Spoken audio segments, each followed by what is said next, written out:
બીજો આ તમામમાં સૌથી પહેલા નંબર ઉપર નીટમાં આ કુણાલ ભટ્ટ આવ્યો, પહેલા નંબર ઉપર. એને ગવર્મેન્ટ મેડિકલ કોલેજમાં જ એડમિશન મળ્યું અને રાજકોટની પીડીયુ મેડિકલ કોલેજની અંદર એને એડમિશન લીધું. મેડિકલ કોલેજના સ્ટુડન્ટ તરીકે એ જ્યારે ભણવા માટે જતો ને તો ઘરેથી સાયકલ લઈને જાય. એના મામાએ એવું કહ્યું, બેટા તે પૈસા બચાવ્યા છે, સેમી ગવર્મેન્ટમાં એડમિશન નથી મળ્યું, ગવર્મેન્ટમાં મળ્યું, આપણે ફી ના ભરવી પડે, પૈસા બચાવ્યા છે, હું તને સ્કૂટર લઈ દઉં. એણે એવું કહ્યું કે ના મામા, કોઈ ખોટો ખર્ચો નથી કરવો, હું સાયકલ લઈને જઈશ.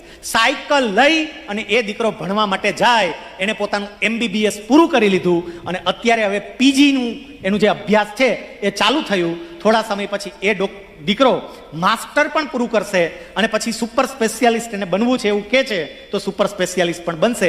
એક વ્યક્તિ સંકલ્પ કરે તો શું શક્ય છે એ તમે જોઈ લો.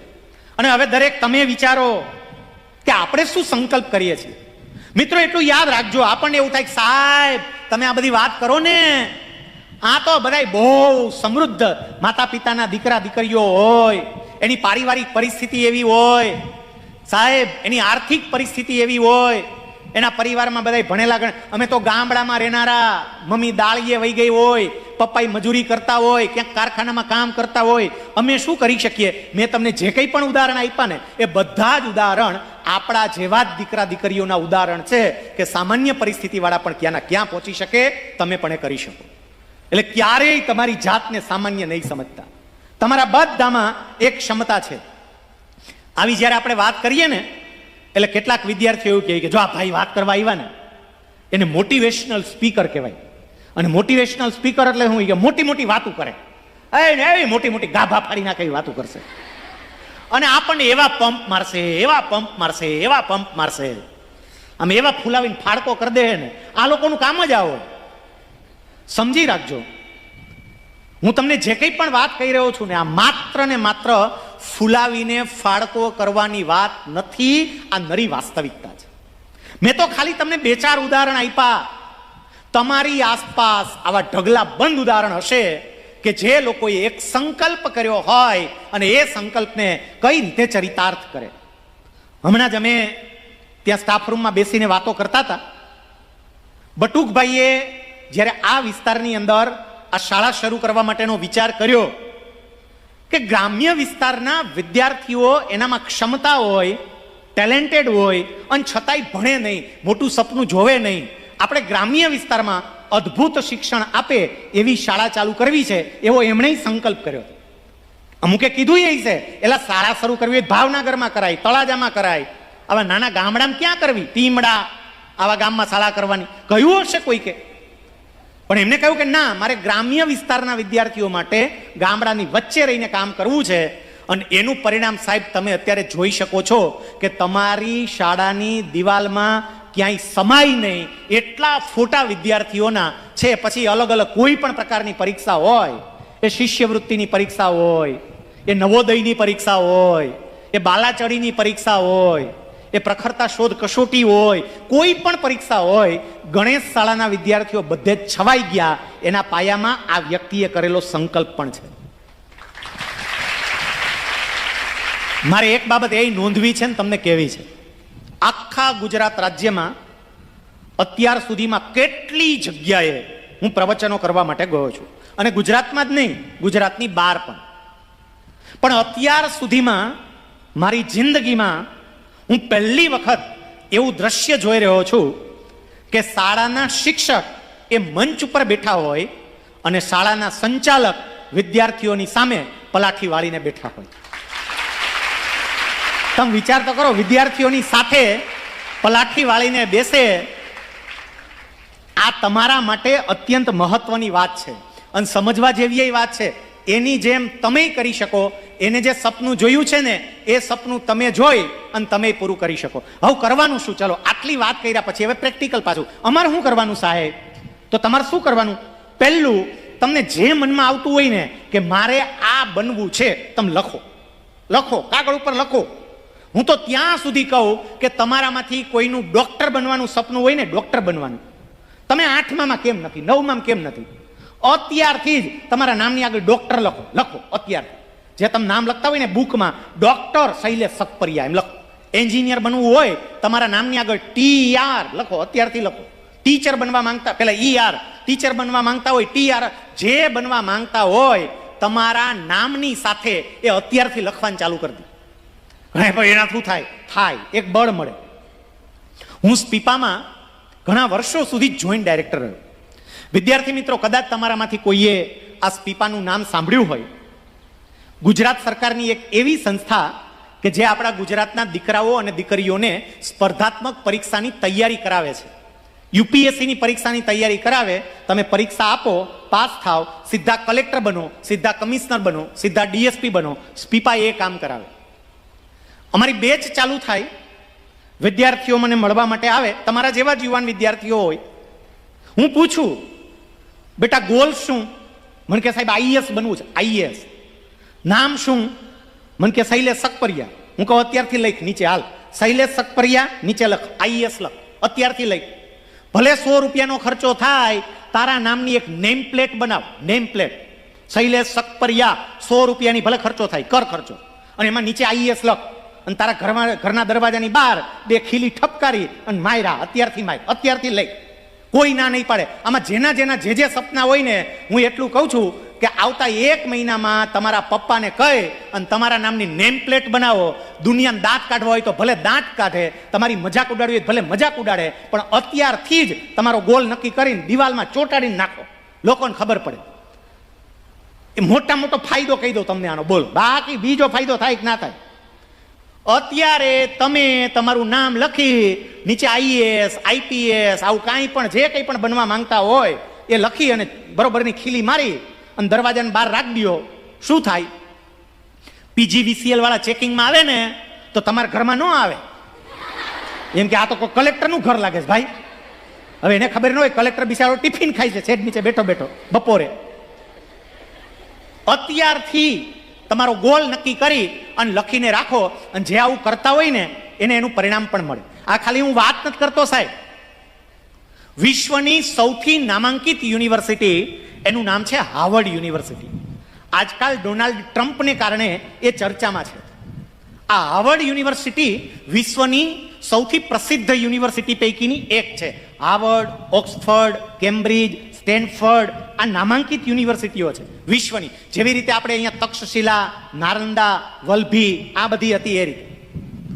એ હાર્વર્ડ યુનિવર્સિટીએ 1979માં એક સર્વે કર્યો. સાંભળજો, અને કોઈને મારી વાત ઉપર વિશ્વાસ ના આવે તો આ જ સર્વે કોઈને વાંચવાની ઈચ્છા થાય તો ગૂગલ ઉપર અવેલેબલ છે.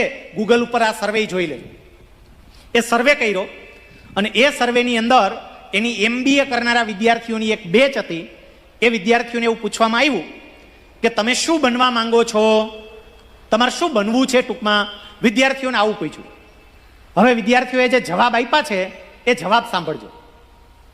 એમાં 83% જેટલા વિદ્યાર્થીઓ એવા હતા કે જે વિદ્યાર્થીઓ એવું કહ્યું, 83%, 83% સ્ટુડન્ટ, એમણે એવું કહ્યું કે અમારો કોઈ ગોલ નક્કી નથી, અમે હજી કાંઈ નક્કી કર્યું નથી.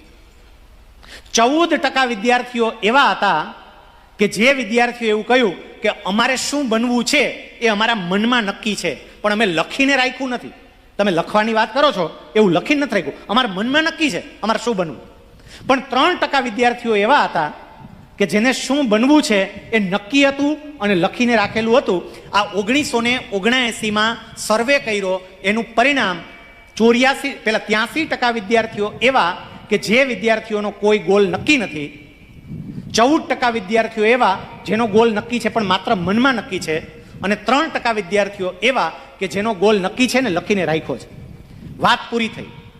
10 વર્ષ પછી 1989ની સાલમાં આ વિદ્યાર્થીઓ અત્યારે ક્યાં છે, શું કામ કરે છે અને કેટલું કમાય છે એની માહિતી એકત્રિત કરી યુનિવર્સિટીએ 10 વર્ષ પછી. અને એ માહિતી એકત્રિત કરીને એનું તારણ એને દુનિયાની સમક્ષ મૂક્યું. એણે એવું કહ્યું કે પહેલા 14% વિદ્યાર્થીઓ કે જેનો ગોલ મનમાં નક્કી હતો, એ પહેલા 83% વિદ્યાર્થીઓ કે જેનો કોઈ ગોલ નક્કી હતો જ નહીં, એના કરતાં વધારે સફળ છે અને વધારે કમાણી કરે છે. અને 3% વિદ્યાર્થીઓ કે જેનો ગોલ નક્કી હતો અને જેને લખી નહીં રાખ્યો હતો, એ તો બાકીના બધાય કરતાં આગળ છે. એટલે મારો ગોલ નક્કી કરું અને લખીને રાખું. તમને આ વાત બહુ સામાન્ય લાગશે, પણ આ વાત બહુ અગત્યની છે, કારણ કે લખીને રાખ્યું હોય ને એ આપણને સતત રિમાઇન્ડર આપે. ક્યારેક તમારે સરકારના કોઈ ઉચ્ચ અધિકારીને મળવા જવાનું થાય, કલેક્ટરને મળવા જવાનું થાય, કમિશનરને મળવા જવાનું થાય, કોઈ મિનિસ્ટરને મળવા જવાનું થાય, તો હવે એક બાબત નોંધજો. એની ચેમ્બરમાં જાઓ ને, ચારેય દિવાલમાં એક નજર નાખજો. તમને ચારમાંથી કોઈ એક દિવાલમાં એક પાટિયું, એક બોર્ડ, વ્હાઇટ બોર્ડ એ લગાડેલું જોવા મળશે. અને વ્હાઇટ બોર્ડ જે લગાડેલું હોય ને એ વ્હાઇટ બોર્ડની અંદર એને જે કામ કરવાના હોય ને એ કામની યાદી લખેલી હોય. મારે આટલું આટલું કરવાનું છે, યાદી લખી હોય. શું કામ એને? કારણ કે એને સતત યાદ આવે. ઇન્દિરા આવાસના 500 મકાન બનાવવાના છે એને લખીને રાખ્યું. એટલે ખબર પડે કે હજી થોજ બન્યા છે, હજી કામ કરવું પડશે, મહેનત કરવી પડશે, લખીને રાખે. અત્યારે જ અહીંયા આવતા પહેલા આ વિશાલભાઈ રાજ્યગુરુ એની મોડેલ સ્કૂલ એની વિઝિટે અમે ગયા. મેં જોયું તો એ જે બેસે છે એની સામે જ બરોબરનું બોર્ડ હતું. અને બોર્ડની અંદર એને 3 બાબતો, 3 કામ એના હતા, એ લખીને રાખ્યા હતા કે આ પરીક્ષાના ફોર્મ એકત્રિત કરવાનું, ફલાણું ભરાવવું, આ કરવું. એના કામ લખેલું હોય તો આપણને હંમેશા યાદ કરાવે, આપણામાં શક્તિ આપે, આપણને બળ આપે. એટલે તમારો ગોલ લખીને રાખજો. જે ગોલ લખીને રાખે એનું શું થાય, એક ઉદાહરણ પછી તરત બીજા મહત્વના મુદ્દા ઉપર. આપણા ગુજરાતમાં નવસારી જિલ્લામાં એક નાનું એવું ગામ, અને એ ગામના આચાર્ય, સ્કૂલમાં શિક્ષક તરીકે, આચાર્ય તરીકે જે સેવા આપતા હતા, એનો એક દીકરો સરકારી શાળામાં ભણતો હતો. શિક્ષકનો દીકરો, બહુ એટલી અમીર પરિસ્થિતિ નહીં. એ દીકરાએ પોતાનો બધો જ અભ્યાસ પૂરો કર્યો. લાર્સન એન્ડ ટુબ્રો કંપનીની અંદર 1965ની સાલમાં આ છોકરો નોકરીએ લાગ્યો. એનો હોદ્દો હતો આસિસ્ટન્ટ એન્જિનિયર અને એનો પગાર હતો 670 રૂપિયા મહિનાનો. મહિનાના 670 રૂપિયા, આસિસ્ટન્ટ એન્જિનિયર તરીકેનો એનો હોદ્દો, નોકરીનો પહેલો દિવસ. આ છોકરો લાર્સન એન્ડ ટુબ્રો કંપનીના કેમ્પસમાં દાખલ થાય છે અને એ વખતે સંકલ્પ કરે છે કે આજે હું એક સામાન્ય આસિસ્ટન્ટ એન્જિનિયર તરીકે આ કંપનીના કેમ્પસમાં પગ મૂકું છું, પણ જ્યારે હું આ કંપનીમાંથી નિવૃત્ત થઈશ ને ત્યારે કંપનીના ટોચના હોદ્દા પરથી નિવૃત્ત થઈશ, ટોચના હોદ્દા પર પહોંચીશ અને પછી નિવૃત્ત થઈશ. હવે ઘણાના ગાંડા જેવો લાગે, આવડી મોટી જાયન્ટ કંપની, કોઈ ઓળખાણ નહીં, કોઈ પરિચય નહીં, સાવ નાનો મામૂલી એવો હોદ્દો, અને છતાંય આવું સપનું જોવે.